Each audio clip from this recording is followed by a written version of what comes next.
about finances. Okay, that's the last thing. I'm talking about things that are valuable. Relationships, opportunities, dreams.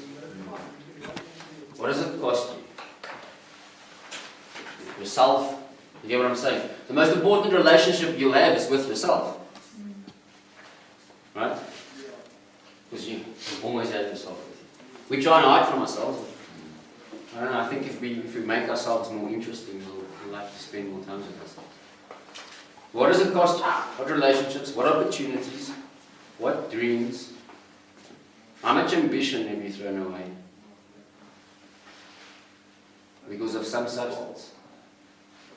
Right? It sounds easy to just say and teach and then yeah, okay, cool, we can count the cost, how much it's cost us, all these kind of things. But that doesn't necessarily make us change. But if you can go do a stock check now, okay, it's cost me all these opportunities, all these dreams, all these relationships, that doesn't mean you won't do it again. That's the scary thing. It doesn't. We can know what it's cost us, but it doesn't mean we won't do it again. Main reason? Lonerism. We're unaccountable. Okay, before that, we like placing ourselves in the victim stance, right? It's a natural thing. This is part of it, right? Lonerism, right? Accountability. If you're unaccountable, you have no one sown into your life. You give no one the right to correct you, teach you, guide you, help you. How are you going to change? Right? If Guy calls himself my friend, right? And he says I'm going to do something wrong, and he doesn't tell me, doesn't come to me and say, Lourens, what you're doing right now is going to get you in trouble. Yes, I'll hate him for it. No one likes correction, right? Come on, let's be honest, it's not fun. Otherwise we'd correct each other all the time. None of us would have fear of people or anything like that. So he won't tell me because, I don't know, he doesn't want to be in a bad space with me or whatever the case may be. We don't like confrontation. Most of us we don't. We'd rather, go around the issue. But then, a year later, this whatever I'm doing gets me in trouble. Then if Guy goes around and he says, hey man, I saw this coming, I'm going to tell him to get out of my life. Why? Because if he's a friend, he would have warned me. You get what I'm saying? Then, if I still choose to listen or not, that's on me. But, okay? So that's if you have a friend, you have somebody that you're accountable to. We don't. Or we believe the people that we're supposed to be accountable to, like Greg, he has to be perfect before he can sow into my life. He has to have no mistakes before I can make myself accountable to him. Then if he makes a mistake, I don't have to be accountable to him anymore because he made that mistake. So we'll never have anybody to be accountable to him. Because if I'm looking for a mistake, I can find it. It's quite easy. Is your heart, are you willing? Do you want to change? Yes. No, I don't know. Maybe. If it's easy, comfortable. Okay, cool. Right. Next one. Are you willing to? Okay, that means, okay, cool, yeah, I want to, but that now means if I'm willing to, I have to do something about it. Okay, and then are you going to? Those are three completely different. Well, one of the main things is you have to be accountable, guys. And I'm not talking about a friend that asks you to cover up a lie for them. That's not being accountable, that's just being thieves together. You know what I mean? But get somebody that can sow into your life and make yourself accountable. And then give that person the right to come and tell you that they don't agree with this or that or that. And they have the right to do that, even if you don't agree with it. Many times in my life, I have to correct people. It's my role as a counsellor. But I know how many times I correct my friends. But the only reason why is because I have been corrected so many times and I know the value that correction has played in my life. Sat in the office, I've not always been the pastor, counselor, fairly good guy. Been on the opposite side of it. So I've had to go through correction many times, but the times I heeded it, that's the time I changed. But I always understand why this or that, no. You see this idea, this thinking that somebody owes us an explanation for why they put certain things in place, just sets us up for codependency. Just sets us up to be unteachable. If I tell my boy Joshua, I don't want you sticking your finger in the plug, do I have to give him a reason not to? No, I don't have to. Why? Because I say you mustn't. Please just listen to me. But if it gets to a later point, don't stick your finger into the plug because it's going to shock you, or don't do this because it's going to happen to that, and Then when he gets to 16, 17 years old, where I say, Josh, please don't do this, why not that, and I give him the reason, no, that's not too much of a reason, now I'll disregard that. Almost set ourselves up for failure. God does explain sometimes why we should do things and other times why we shouldn't. Many, many times He just tells you to do it because He says so.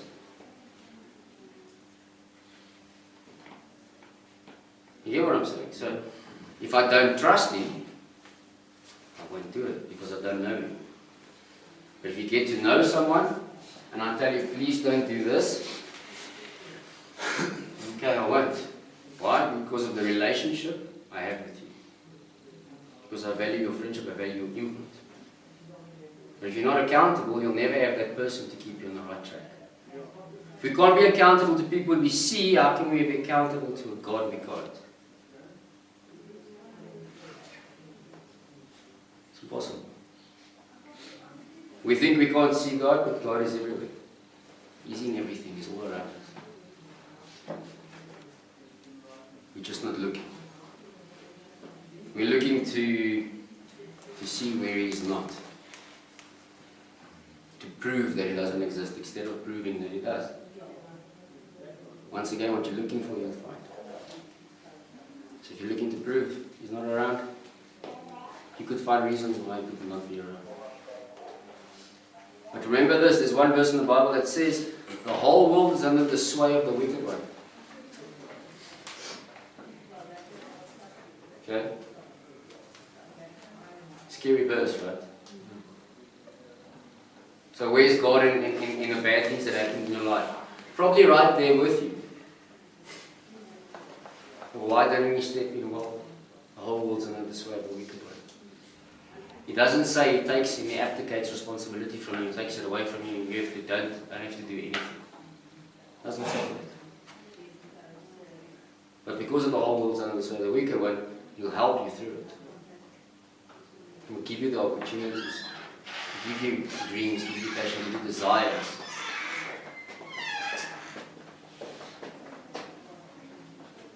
Here's a question, right? We all would like to experience some form of God's love, right?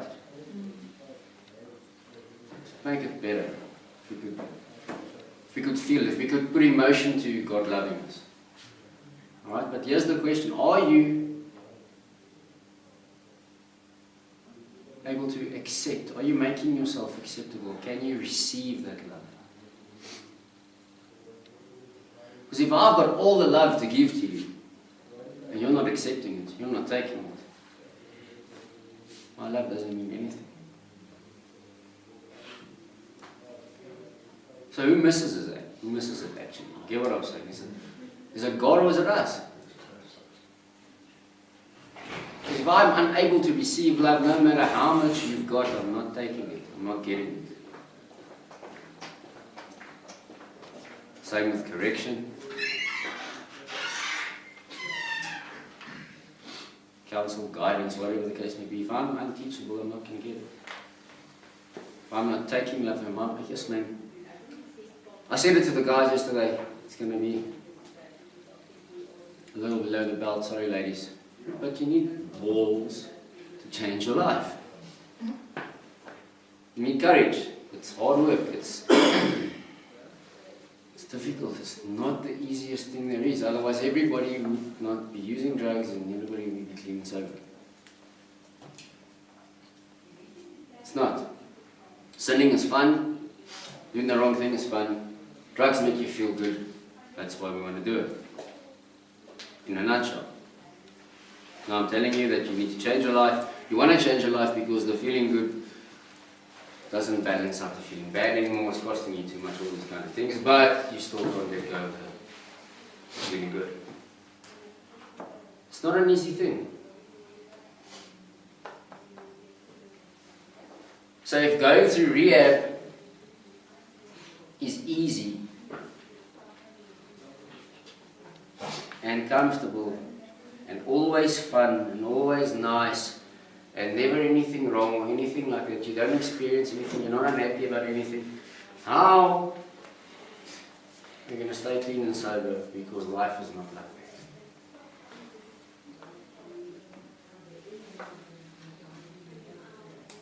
You hear what I'm saying? It's. I need you guys to understand there's nothing wrong with being upset because this is not lacking and that's not lacking and all these. Yes, we can be upset and all these kind of things, but that's never a reason not to change. It's never. I'm upset because this guy irritates me and that. That's fine. Cool. Lucky, you're upset. Let's move on. This or that, this is uncomfortable, that's uncomfortable. Fine.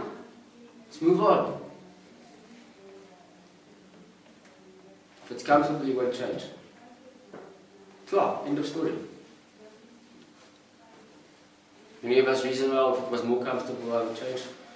I beg to differ. Because I know life's uncomfortable. As much as you don't have a say in your rehab program, with what you have to do, where you have to go, all these kind of things, you have less of a say in life. I don't know about you guys, but yes, something, traffic, and myself, I have some traffic here, every now and then there's a cow crossing the road, we're close to losing it. They have a bucket or big bumper. Something out of control, you know what I'm saying? It's a silly example. How many of us have come close to road rage or have even had bouts of road rage because of something out of control? That's something you have to deal with on a daily basis, just getting to work. How stressful is that all the time, right? Now, you're working a job, you're getting, your salary just cuts it. Well, all your friends are able to go out and have some drinks and have fun and whatever, you can't, and this and that. That's already stressful. You feel you don't compare. You don't compete with them, you're not good enough. Now you try and get a second job or whatever the case may be, you still don't, you can't do this, you can't do that. This is easy, guys.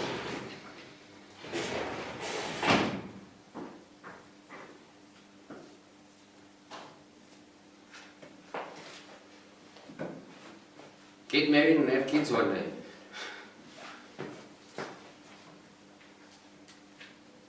It's also quite difficult. I have to choose to love my kids. I thought it would just come naturally. Oh, yes, that's so flip it.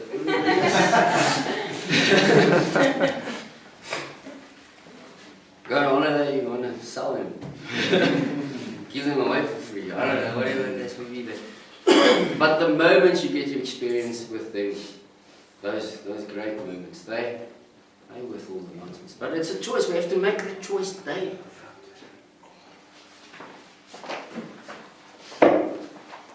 Right? If you want to earn a salary, have a job, you sometimes got to choose to keep your mouth shut and do what your boss says. You have to work overtime. You have to. You know what I'm saying? All these injustices that you get at Jericho are real life injustices that will also happen. Are the leaders always fair in real life? Like we call it? No. Why do you freak out if the leaders at Jericho aren't always fair? What we want to do is we want to run back to real life where it's going to be different. But it's exactly the same. There are other people that you're not going to like. And I don't know why we call it real life, or the outside or whatever. It's not prison, and this is a real life, guys. You get what I'm saying? You're just isolated, but addiction is part of your life. When I leave is a better statement. With guides, if I even check.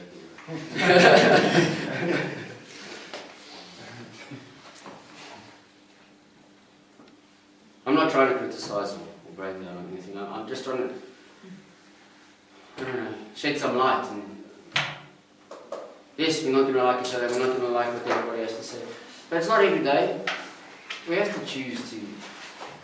I have to choose to be the best person. I have to be a daily choice every morning. So do you. The first step is making the choice. Today, no matter what, going to be and do and make a difference. Then you get out of bed, bump your toe, you spill your coffee, shower, water is cold, and then you keep a school for the bath. And you have to redo that choice. 10 minutes after you got out of bed, but you redo it. And then something else happens, you sit fast with this guy or that guy, or this guy stole your stompy or your smoke's on missing or whatever, you freak out and whatever. Okay, cool. But we do it again. Okay, now. Rather have 500 okay now moments than one screw. Because you don't know where the next okay now moment's going to get you. But I guarantee you know where the screw is going to get you. Okay, so back to the class. Let me read something out of the Bible. It's in Proverbs.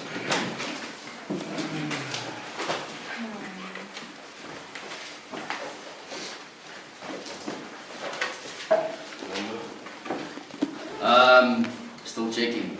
I can't remember what. Let's go to 18, verse 1.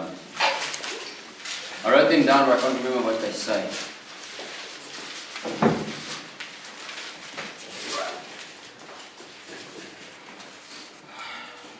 Okay, cool. Is everybody there? Mm-hmm. He who separates himself seeks his own desire. He quarrels against all sound wisdom. That's very, very true. Okay. Basically, what it says is, you separate yourself. You make yourself unaccountable. You're unteachable. The Lonerism thinking area that we're talking about. Okay, you cannot receive sound wisdom. There's another one, I think it's 27 verse 17. It's iron sharpens iron. Iron sharpens iron. Proverbs 27, 17.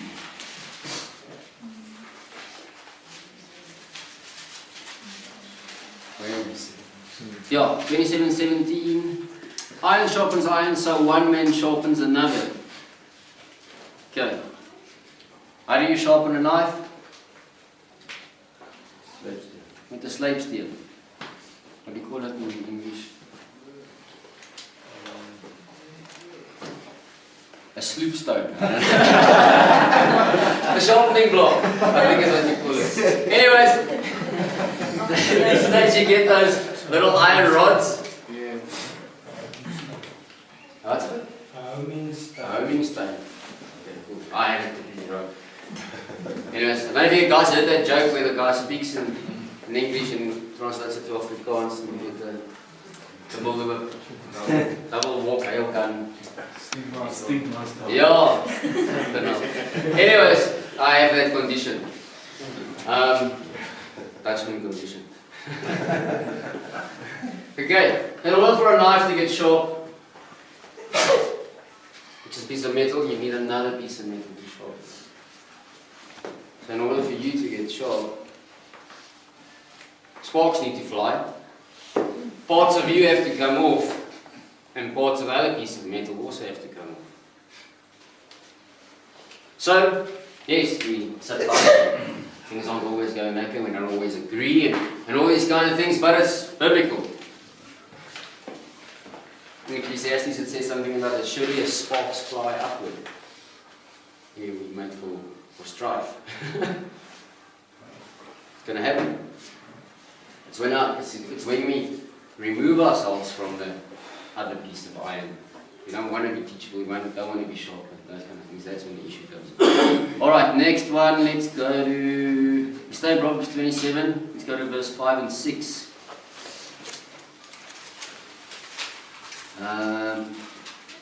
Where there is an open rebuke, then love that is concealed. Faithful are the wounds of a friend, but deceitful are the kisses of an enemy.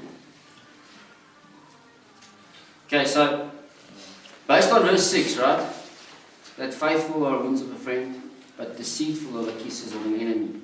We've all got probably one, maybe two, maybe three faithful are the wounds of a friend's friends. But how many deceitful kisses?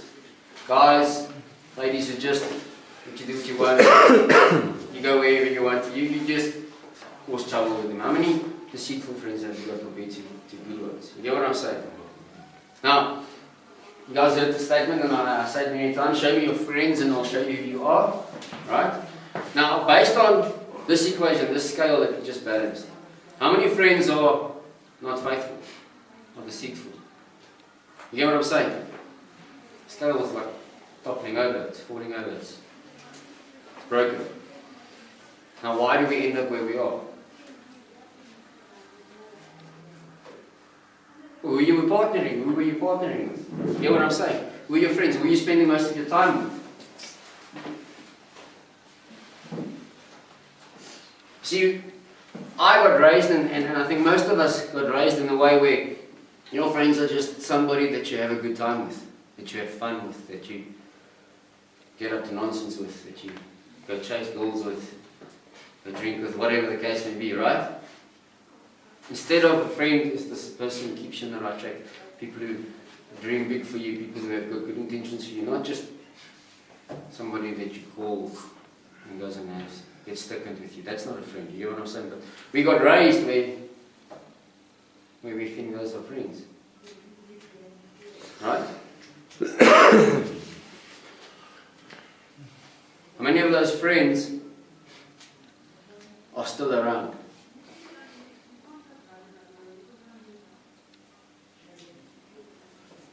See, our lives aren't that different. Yes, we don't have the same friends and the same interests and all these kind of things, but where are all our friends? How many of them were good? How many of them were bad? We've all got one or two genuine ones that are still around there. Okay, most of us.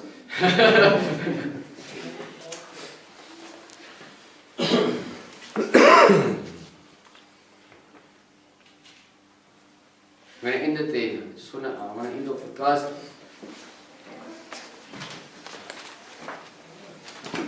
We at Jericho, no one of us, not one of us professes to be perfect, and have it all together and know it all. Right?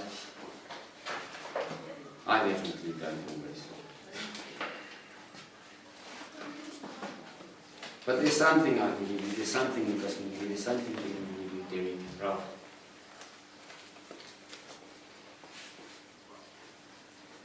If you take a little bit from each one of us guys, technically you should be able to do 5 times as good as us. As well as us, as good as us. I don't know, there comes the Dutchman part of it. You get what I'm saying? If I take my clean time, Ralph's clean time, Lucas's clean time, that's, I don't know, Derek, Kevin, that's in the hundreds of years, right? If you can just take a year of experience or guidance or counsel that we have to give you from each of us, I've almost got 10 years clean. And it might just be one statement, one phrase, okay, I'll do that. You get what I'm saying?